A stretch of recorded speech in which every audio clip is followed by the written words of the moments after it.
We thank you for this evening. We thank you, Heavenly Father, for watching over us as we work and went throughout our day today, Lord God. We ask you to just bless each and every person that is able to come on this Thank you. Zoom. Thank you. You welcome. You welcome. You welcome. Welcome to the 2025 Cybersecurity Awareness Month. We are thrilled to have with us a dynamic presenter, Terry Wilson-Brox.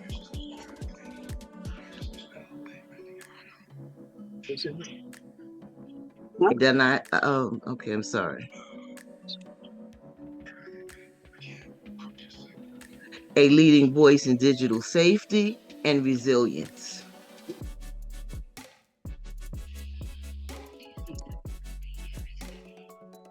I want to acknowledge our districts, the Northeast District and the Southeast District. The National Association of Negro Business Professional Women's Clubs Incorporated, our mission statement is,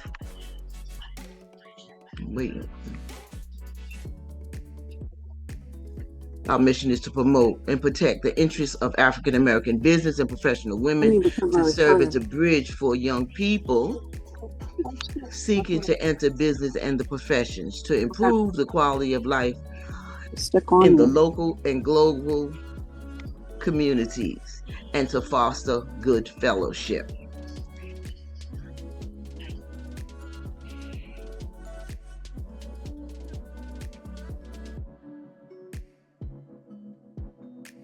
Our collaborators are the Southeast District, Governor Nikki Baker, Southeast District, Governor Janet Barnes, Northeast District, our Bernadine Bush, Vice Governor of the Southeast District, and our own Elise Owens Franklin, Vice Governor, Northeast. Just to tell us something.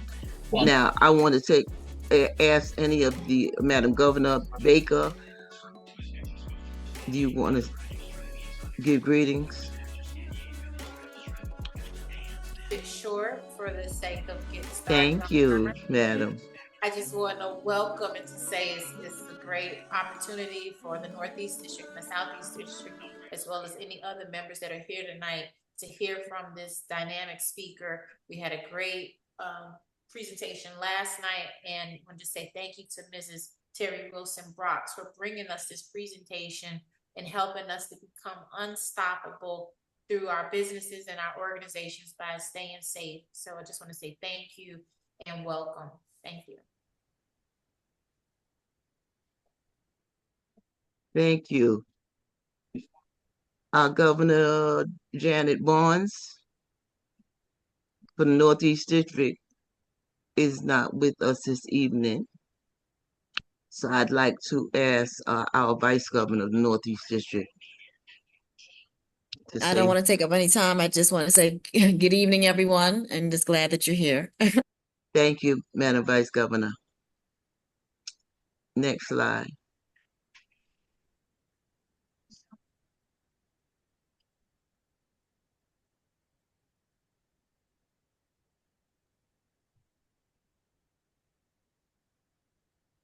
So the collaborating clubs from the Southeast District are Broward County Business and Professional Women's Network, the Vicksburg Club,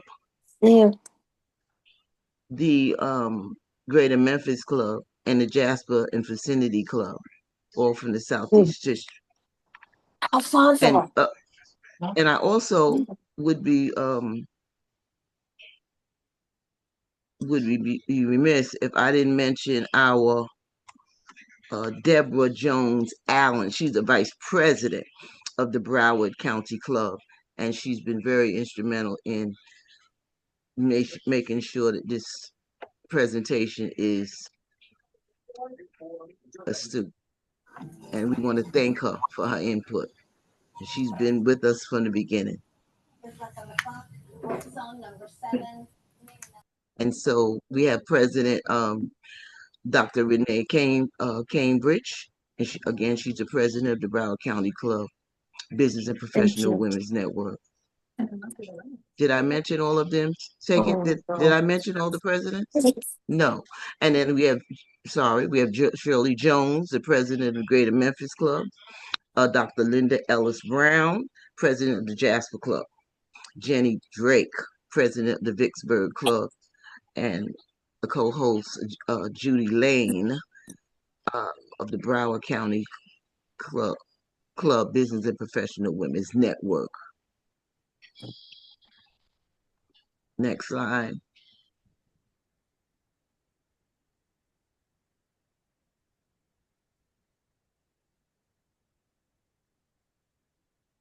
And from Northeast District, the Brooklyn Club, we have Andrea Burgess is the president of the Brooklyn Club, Barbara Biggs Glover, myself as the past president and co-host narrator from the Brooklyn Club.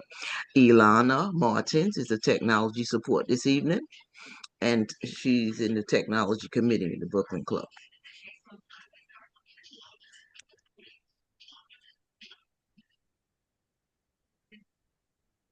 This is where I come in. Good evening, everyone. How are you?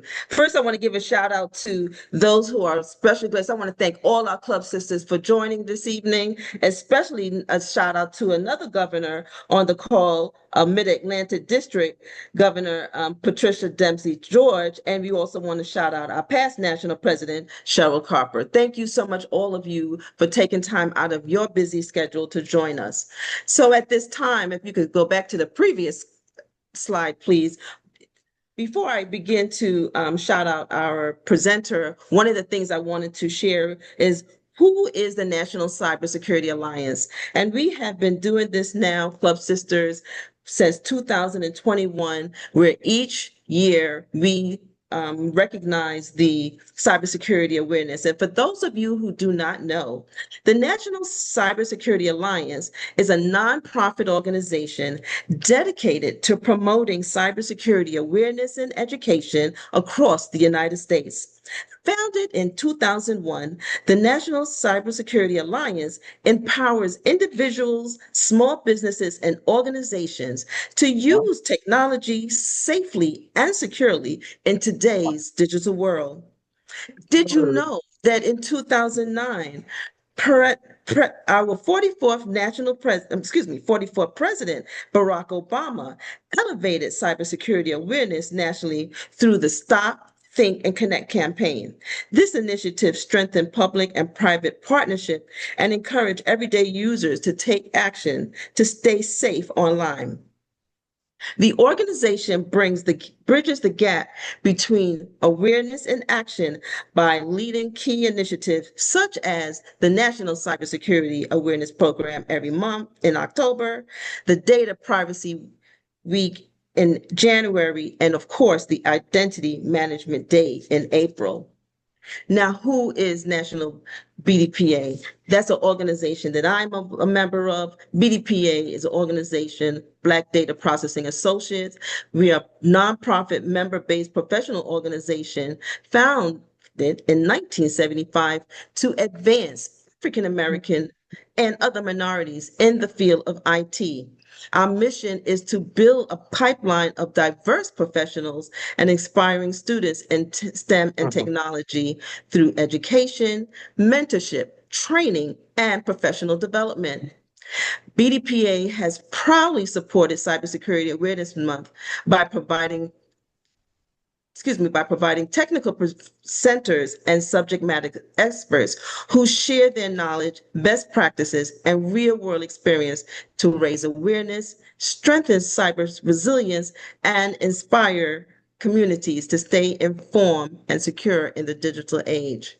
So every year since 2021, whether the Brooklyn Club, Southeast districts, all of Jasper, Greater Memphis, we all get together to collaborate to build on this event. Next slide, please. So today's theme, we are honored to have our presenter. Her theme will be Minding Your Business. What you don't know will hack you.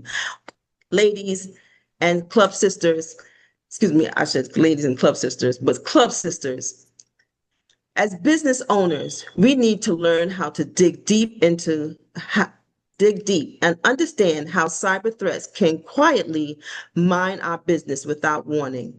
We're looking for teach everyone practical strategies to protect their digital assets, stop hackers from striking gold, and build a culture where security is second nature, not an afterthought. Last night, we were taken and blown away by the presenter who not only shared information, but he also gave us so many tools that we can use that we will share with everyone via email and later on. But tonight I am honored. I am honored to. Ooh,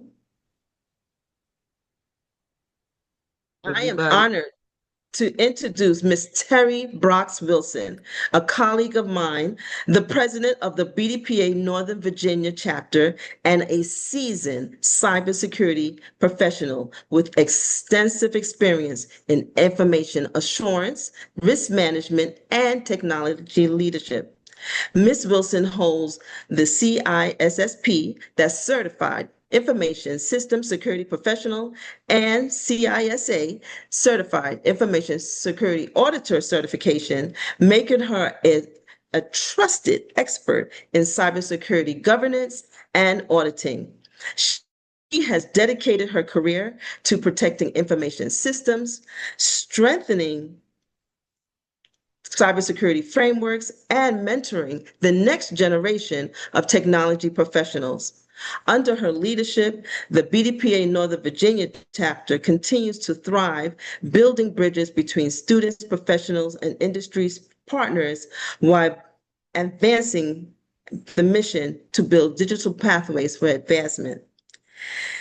Terry is not only a leader in the boardroom, but also a mentor, advocate, and community builder, empowering others, especially women and youth, to pursue excellence in technology. Please join me in welcoming Mrs. Terry Brox Wilson, a visionary leader and cybersecurity champion, paving the way for future generations.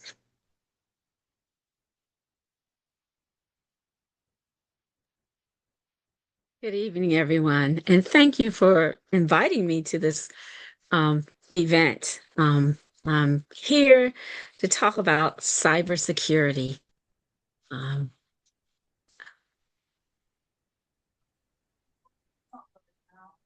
I'm assuming that everybody can hear me, right?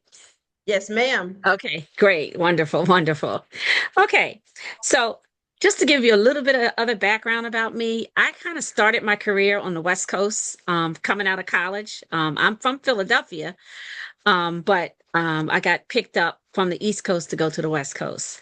And it's funny that I ended up starting out actually doing cybersecurity when I started out on the West Coast, working with some of the Oracle when it first got started.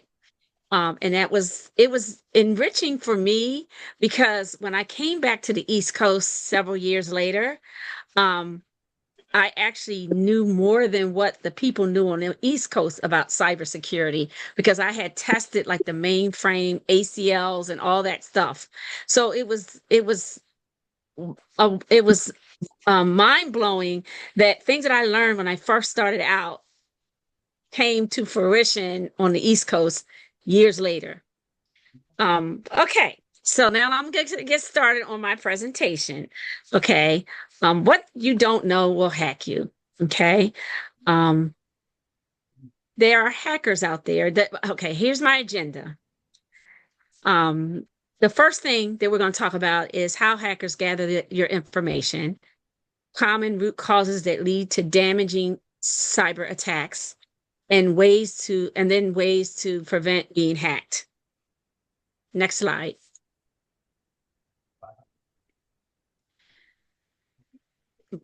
These are three ways that hackers can get your information.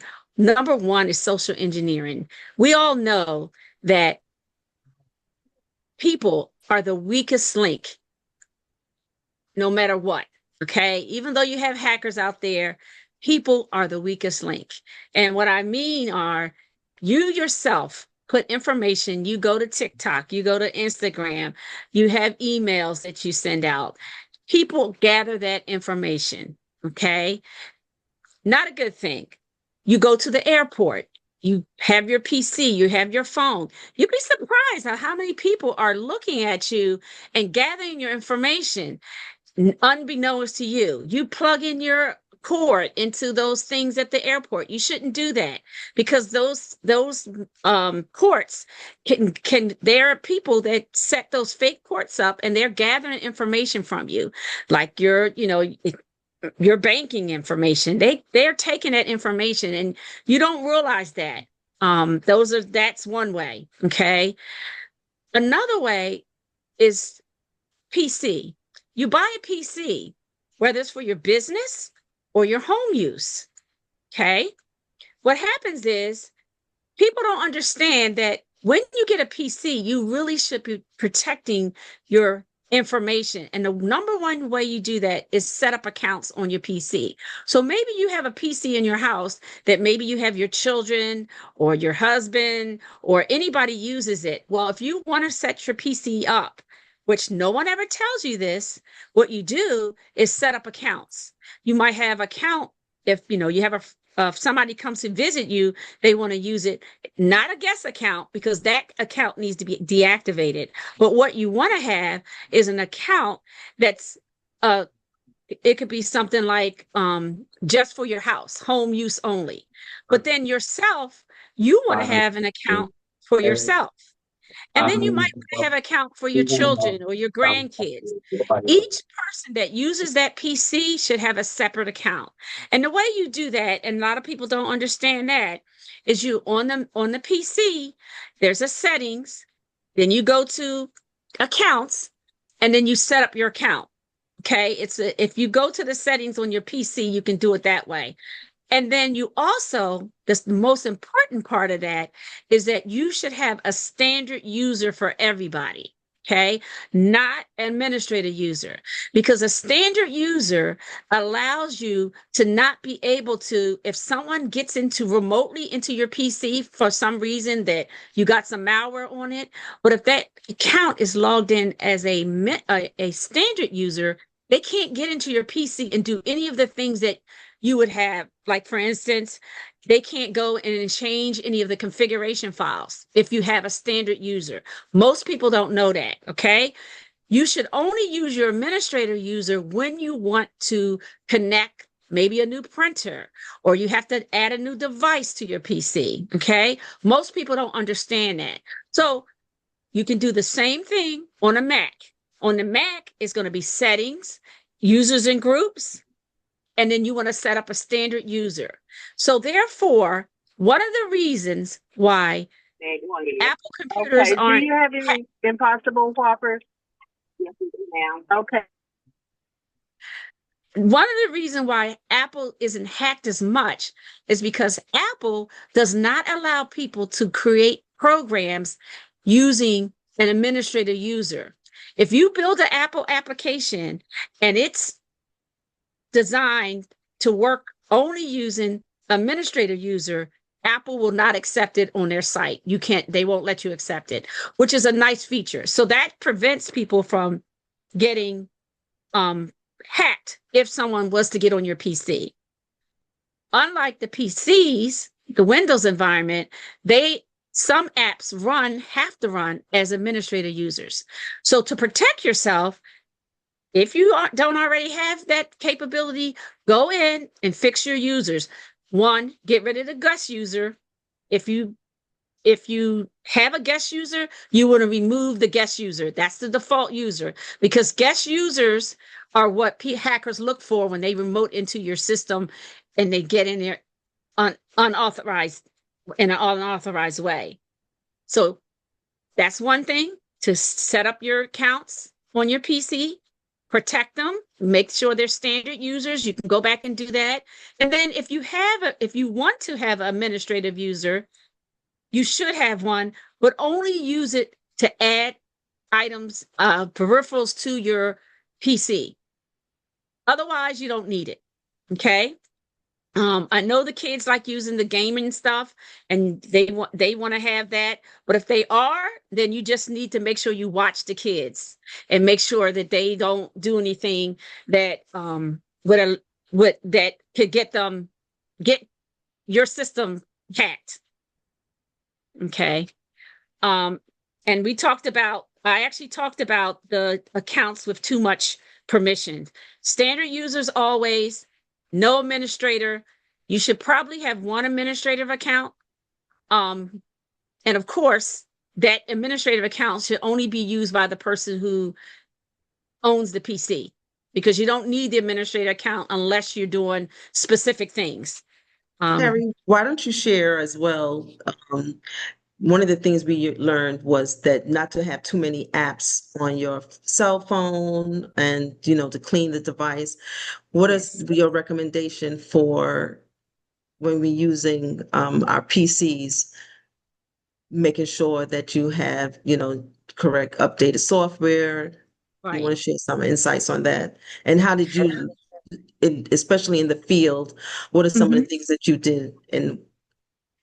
So you should only have, like they say, you only have the things that you're going to use. For instance, like, a lot of people, really, a phone is a computer. Let's face it. Okay. But do you really need all your banking apps on there? Do you need your retirement apps on your phone?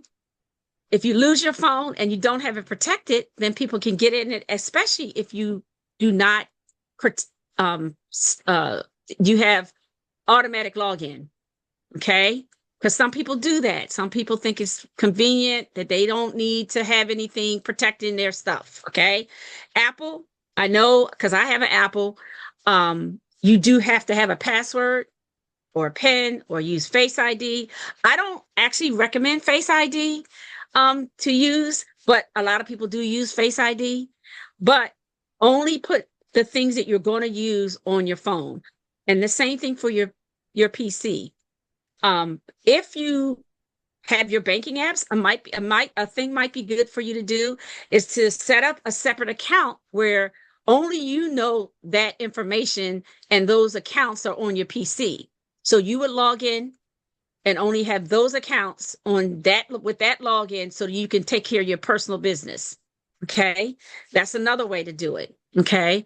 But you shouldn't have a lot of apps on your phone. The social media apps, I can tell you, the only social media app I have on any of my PCs or computers is LinkedIn. And the only reason why I have that is because when I started working, the company set up a LinkedIn account for me. I had no idea I had it, but I found out I had it at a later time. And because some companies want you to have a LinkedIn account. However, that's the only one that I have. I don't do Facebook, unfortunately. I don't do TikTok. I don't do Instagram or any of the other things that people do. And the same thing with your kids. If you have people that use your computer, if they have their own account, their stuff is their stuff. It's separated from your stuff because you're going to use your own account to get into that system. I hope I answered your question. Yes, you did. Next slide.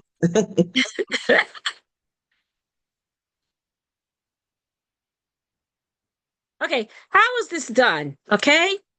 Basically, hackers collect private information. They do it through social engineering. They do it through the apps. The reason why you're not supposed to go on vacation, you shouldn't tell anybody you're going on vacation. They collect information like that, and then they use that information. And the same thing for if you own a business, people want to use the internet, right? Because we've grown up in an internet society. Well, they go out to this site. They go out to that site. One site that I would never go to is it Temu? People go out and buy clothes from Temu because they have everything super cheap. But you would be surprised how much information that they're collecting on you when you go out to that site. People say, wow, I found this there and it was so cheap. I just had to get it. Well, Temu has all your banking information in case you don't know it. Okay. I would never go out to that site. Okay. Just because I know what they do in the background. Okay. But that's the way people collect information. And then you have overseas hackers that now they have your information. They can go in, and if you have that administrator account set up on your PC, they have free reign of everything you have in it, from your contacts to your banking information to everything. They can get it, because the internet, technically speaking, is never going to be safe, because everything goes down to a 1 and a 0. Okay. And a 1 and a 0 ends up being something that professional hackers know how to take that stuff and convert it into whatever they want to see. Because when the internet got started, they didn't put a password on anything. So by not putting the password on it, and it's 1s and 0s, if you know what you're doing, and now people have programs to do it, they end up being able to get all the information from you. So you're never going to be safe on the internet, but you can protect yourself if you set up your account as a standard user, and I keep stressing that, and not have to be administrative user, because that's a first line of defense if you want to protect your information, whether it's through your business or through your personal stuff. Okay. The other thing is that victims of opportunity, emails, click on the link. And I already talked about social media. Clicking on a link. One of the things that people do wrong is, if someone sends you something, the first thing with an email, if it's somebody new on my PC, I hover over it, and then you can see who the actual person is. Because the way the internet works, when you hover over it, you can actually see what that email is. So it could be something from China, or something from Russia, or something from some other country, right? If that's not you, they might have Jane Smith at China whatever, right? You don't know that person. So if you hover over, you're protecting yourself. So you know that email address. And then the other thing is that if someone sends you a link of any type, never click on the link. And the reason why you don't click on the link, even if it's from somebody you know, you really should copy, cut it, and paste it into the URL. Okay? That protects you so much. I teach on my PC at my house, I have a little sign on there for my family, and it says, do not click on the link. Okay? Because when you click on the link, that's how malware can get in your system, and that's how hackers can get in your system, because they take and they embed information into the link to do stuff. And then it might not happen today. They might have it set up to happen a week from now or 2 weeks from now. But if you had not clicked on the link and just placed it into the URL, you wouldn't have that to worry about. So never click on a link, no matter whether it's from a family member, friend, or whatever. Your best bet to protect yourself is don't click. Okay. And then the targeted information is obtained via an opportunity. So one of the things I had said before, how you go to the airport and they have those ports, and they have, you can charge your phone on here. Don't even think about it. If you have to, go buy your own plug, and you can plug it into underneath the seat, because they have the blocks they sell at the airport. That's one way, because you get targeted that way. You can also get targeted by, like I said, the social media side of the fact. And people sell your information. Like, you might join a group, right? And then that group will sell your information. It's like, I used to work at Sallie Mae. And one of the biggest things that Sallie Mae had was they had the biggest skip tracing database in the world. The reason why Sallie Mae decided not to get out of the student loan business as a government sponsored entity is because, guess what? They realized they could make money off of your information, because when you get a student loan, guess what? You have to put down people in your family. And those people in your family are people that they can take that information and they sell it. So they sell it, and then the other organizations sell it and they keep selling and selling it. But somebody had to pay for it in the beginning. To get it from Sally Mae, you had to buy into their service. So that information makes you a target, whether you don't have a student loan or do have a student loan, because they sell your information. And once they sell your information, if someone gets it who's unbeknownst to you, you could end up being on somebody's list of people that they look out for. So, because that's an opportunity. They make money, but then they have your information. And like I said, the social media side of it is really important, that you do not put information on your social media sites. A lot of people don't understand. You don't have to put your real birthday on Google. When they ask you your birthday, why should you put your real birthday out there? That's, giving the information. Granted, there's ways to get your information, because people don't realize this, but hackers on the dark web, your email and your information and your passwords are out on the dark web. I wouldn't go out to the dark web, but I have been at a conference where they showed you how the dark web worked, and you would not believe the information that they have on people. And then the hackers, they take that information, they buy into that service, they get your information, and they just have free reign of all your information. I think that's it. Okay, smishing. All right, this is something that is going rampant in the world of the businesses. What people do is they get presidents' emails, and this is higher up in the company. They'll get the email, and they'll take the email, and like I said, they'll send an email, and if you don't realize that it's not the president of the company, they send this email out and they say, Joan, go out and buy 500 gift cards at CVS because I want to give everybody a present for Christmas. Okay. And they tell you how much to get it for. They'll say, get it for $300.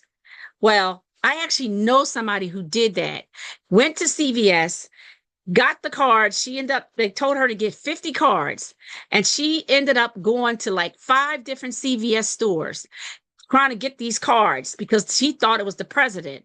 And what they told her in the email was that, here you are, get this emails and send me the gift card numbers along with the gift cards, the pins.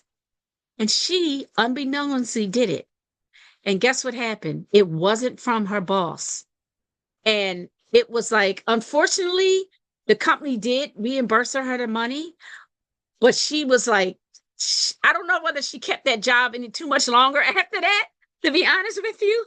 But it was like, smishing is when they do that. They'll get presidents, vice presidents, all the higher ups, they get a hold of their email addresses. And guess what? They send emails out and people just fall for it. She's not the only person that did it. You hear about those stories all the time.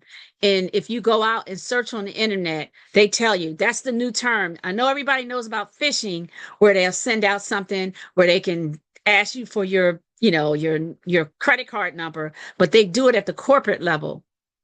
And so that smishing is very, very prevalent right now. And so many people fall for that, especially during the pandemic when business was trying to keep their employees engaged and wanting them to stay with the company because people were, they had 2 and 3 jobs, and they would like try to keep you, and they would say, oh, I'm going to do this for Christmas and the whole 9 yards.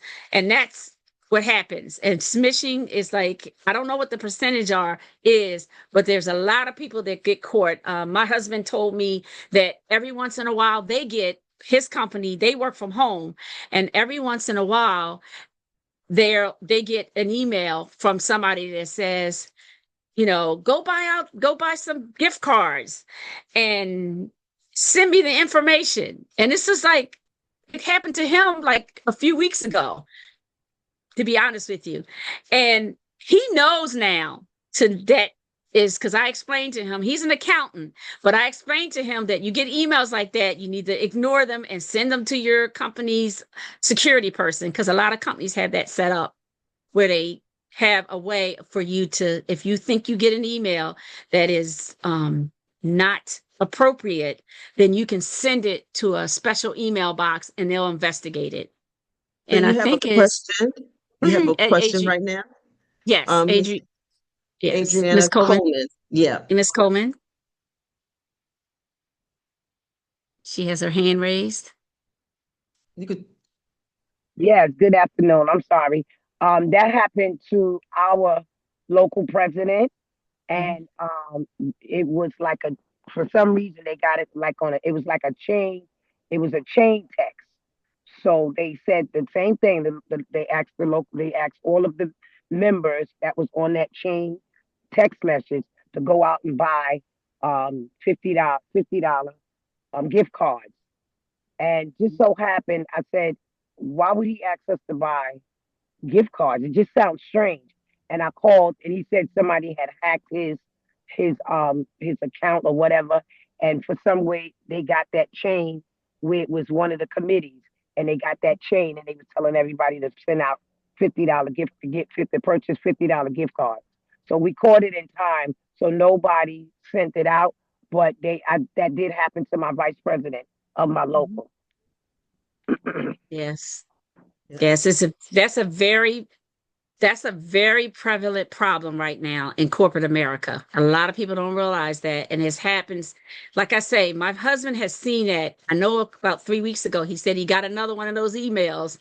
He's not in that chain of command, but it was saying for him, excuse me, it was saying, and then what happens is they'll send out that and they'll tell people to be on the lookout because it's coming in again, and they recycle and they make a lot of money off of it because a lot of people don't understand that. Your office managers don't understand that you should not be doing something like that. You need to contact your vice president first or your president and make sure that that's not something you sent out. Mm-hmm. Did someone say something?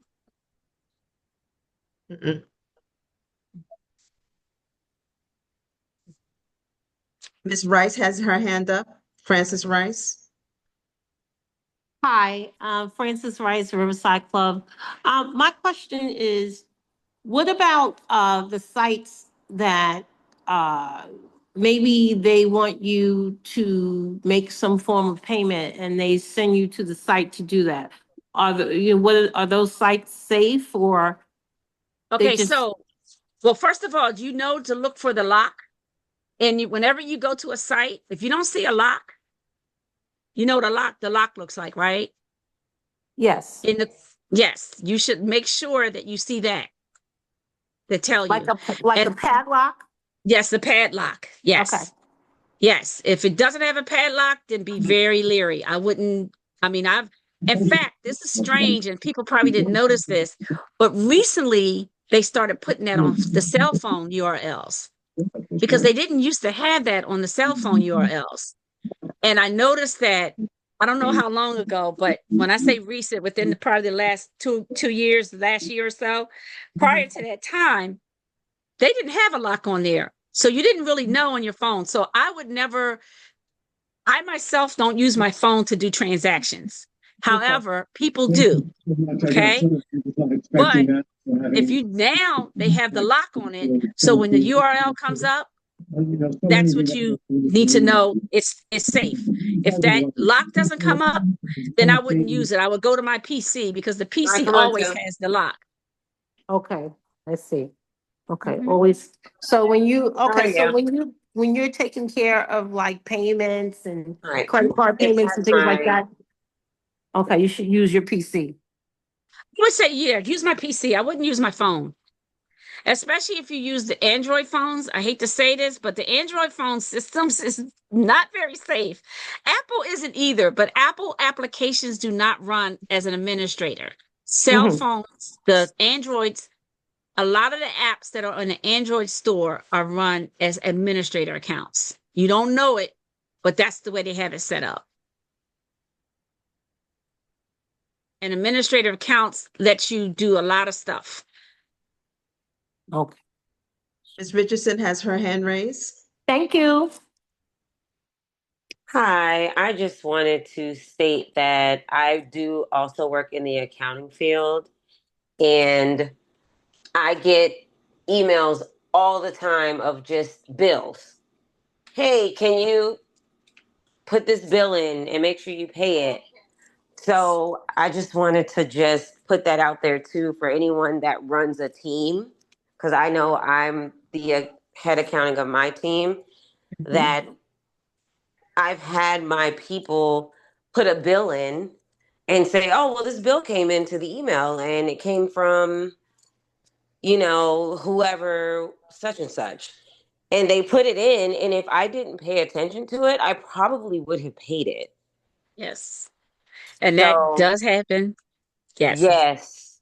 And I can tell you that happened at my husband's company. And that's why in the accounting world, you have checks and balances. You're not supposed to approve something and disperse something, right? Correct. That's a no. So technically speaking, if a person went on ahead and paid it, there must not be a process in place, because one person has to approve it, the other person disperses it. And now companies, and I'm glad you said that, because I forgot to put that down. My husband had that happen at his company where someone went and paid something and it was not a legitimate company. And it wasn't a small amount of money at all. And when I say a small amount, it was like thousands of dollars. And I guess it wasn't caught till it was too late. It was just because they were going through a transition. And this is when people are at you're very vulnerable. The company was being bought by another company. So the other company was taken over. So they were trying to tick and tie. And in ticking and tying, you still got to do your work, do your due diligence. And so, yes, that can happen. And it does happen. And it's just, you got to follow the procedures when you're doing your stuff, especially in the accounting world. And if you don't have a procedure, a SOP, then you're setting yourself up for failure. But you're absolutely right. People will send out fake bills.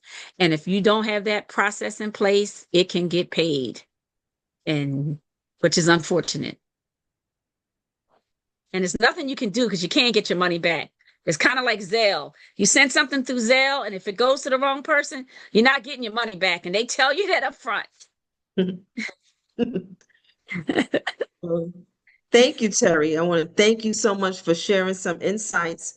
One of the things I want to share with everyone on the call, there were some tools that we learned last night from our presenter, his instructor. 3 or 4 of the tools are in the chat right now. And just to let everyone know what they are, one is called Have I Been pwned.com, and that's I think it's have I been pawned.com, and that's a free website created by a security expert. And he says that it allows internet users to check if their personal data, such as your email address, your username and password, has been compromised in a data breach. The second URL, securityheaders.com, that's a free online tool that analyzes a website to let you know the security grade, and it helps website administrators to learn more about it. The other website is openbugbounty.org. That is a site that a nonprofit platform for coordinate vulnerability disclosure. It allows independent security researchers to report website security vulnerability. And the other one is joindeleteme.com, and that's a paid subscription that helps users manage their online privacy by removing their personal information from data broker and people search websites. So we wanted to make sure that we shared some of those insightful information that not only that we learned last night. And there was 2 things, Dr. Johnson, you shared that you get links all the time from Club Sisters. And it's funny because we do send out a lot of links, right? All the time. So And if there's somewhere where you can see all the subscriptions you have so you can cancel before it's due, that's a good question, Terry. Do you know, is there somewhere where you can see all the subscriptions you have so you can Actually, cancel before it's due? yes, there is, and I can't think of it off the top of my head, but I'll send it to you later and you can, can submit it. But there are some sites, in fact, they have a commercial on TV that they say that they know what sites you have your subscriptions to. And so, yes, and they tell you, I can't remember what it is. It's a commercial on TV that I've seen where they say, how many subscriptions do you have? And the person says, I don't have any, or I have 3. And then they go out and they look, and then it ends up being a lot more than 3. It could be like 33, and they didn't know. And like you say, you get charged if you don't cancel them. But you're right. Okay. I just don't know the name of it off the top of my head. Awesome. I'm sorry, can Terry repeat those websites again? That was Judy.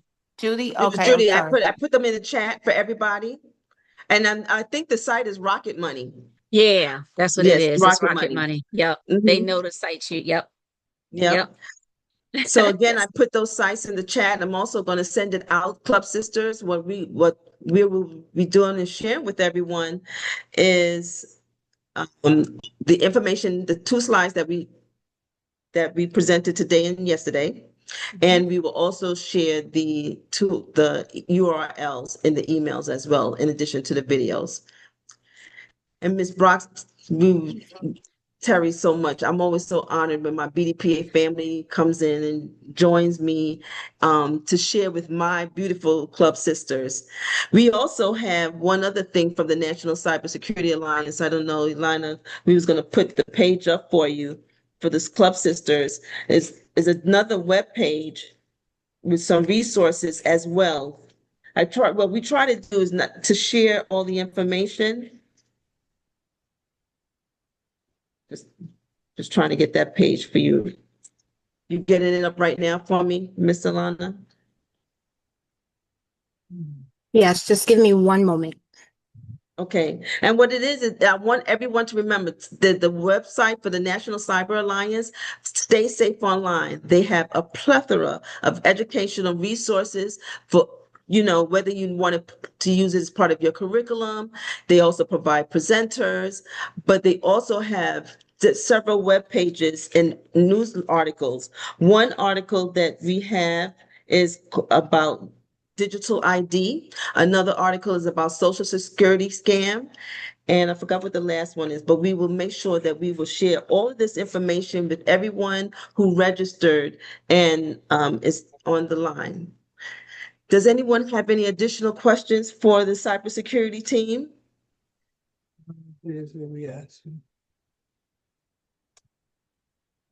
I have a question. I Yes, know ma'am. if you go into this is Adrena Coleman, Vice President of the Brooklyn Club. If you go into your subscription, if you have the iPhone, if you go down into your subscription, it's so funny you were saying that because last night my daughter had showed me it was that on the iPhone. If you go into your subscription in the iPhone, it will show you all of the subscriptions that you have with that, and then you won't have to pay because you can see it right there. I don't know about Galaxy, but I know on the iPhone you can go to where it has your name and everything, and go over and it says subscription, and you can see all the subscriptions that you have, and the date that they're gonna charge you and how much they're gonna charge you. Because she just showed me last night. These young people, I'm telling you, they know they should be cybersecurity experts because they know everything. Everything I ask her, she already know how to find it, how to do it, and if she don't, Google, YouTube, she go, oh, how do you do this? How do you do that? And they go right to YouTube and they do everything. Another thing I was going to say, oh God, and I forgot. It was something else you had said earlier that with the, oh, I know what it was. It was the, the Easy Pass. They almost got me. The Easy Pass sent out a text message. And they said, oh, you owe something or whatever, and your license. People start panicking when they be like they're gonna cancel your license. Just so happened I waited. The next day I got the real Easy Pass notification in the mail. But they were saying, oh, and then what happened? I screenshot it, and then I took a picture of it, and then the next day they had took it down because they put it up and they take it down, put it up and take it down.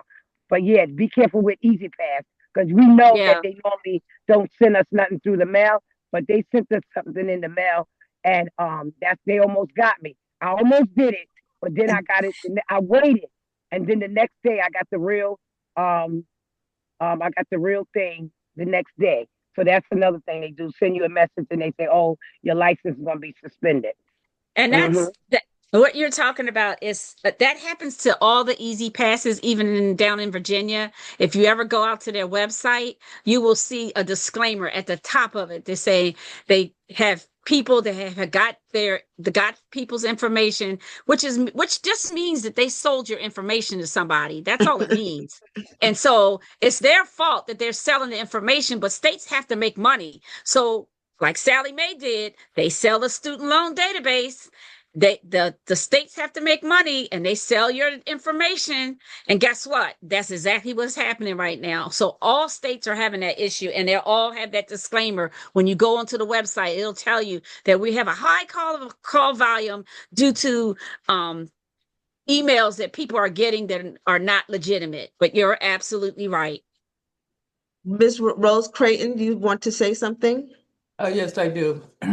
Is it a bad idea to save your passwords on? I have a PC. I know I don't save my banking information, but other like the library and different other places, I've saved the passwords. Is that a bad idea? That's a great It question. is. I mean, okay, first of all, there are programs where you can do that. I don't feel safe doing that, but you can also encrypt file too, and you can password protect your file that has your passwords in it.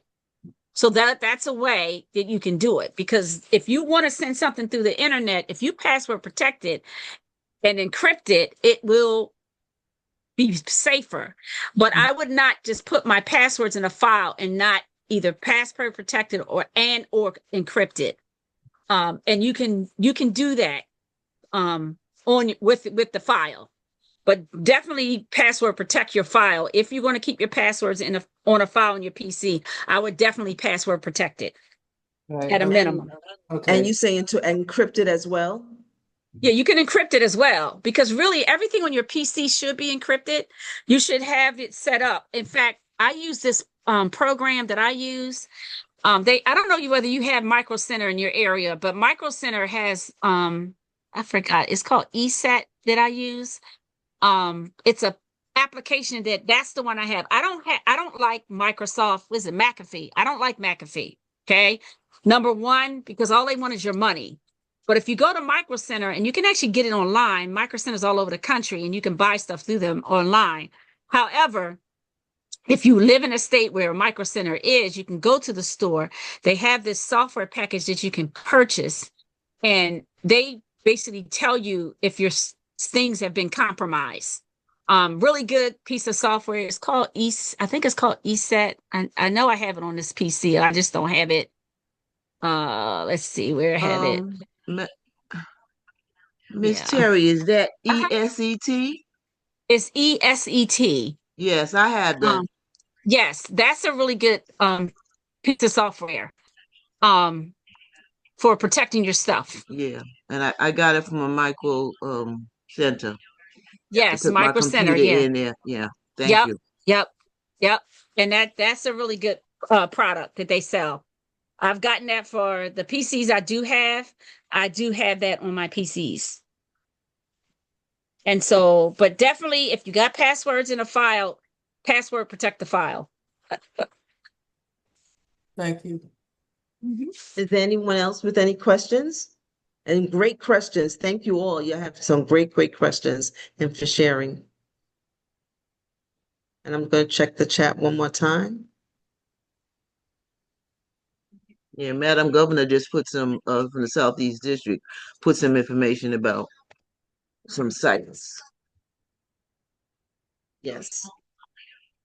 And So what one we great thing that we learned yesterday was VPN. If you're going to use anything, if especially for a lot of us that travel, especially when we are traveling, for conferences, is to make sure to get a VPN. He recommended Norton VPN. But not that he's endorsing it, but he did mention that we should all install VPN on our machines.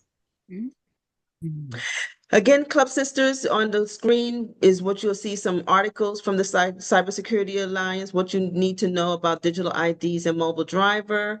That article is about digital IDs are modern tools, but make identity verification faster and more convenient, but how important it is to use official apps. And that's what the article describes. Using AI for your privacy advantage. Artificial intelligence can help safeguard your personal data by enabling smarter spam filters. But the key is to use AI tools responsibly. That's what that second article is about. And the last article is how to avoid social security scams and protect yourself. Club Sisters, as this ends our series this year, we look forward to seeing you again next year. Again, we've been doing this since 2021, and we get bigger and bigger. And we just thank you all so much. Again, do on we the have screen. anything else for them? No, that was basically it. This was it. No survey. Oh yes. Oh, I forgot. Thank you, Barbara. You're Club welcome, Madam. Yes. Club Sisters, please don't forget to complete our surveys. Please don't forget to complete the surveys. And again, we're going to send out a video of last night's presentation and today's presentation. But more so, we're going to also share you some URLs and tools that was given to us by the Alliance and by our presenters. And please, we look forward to seeing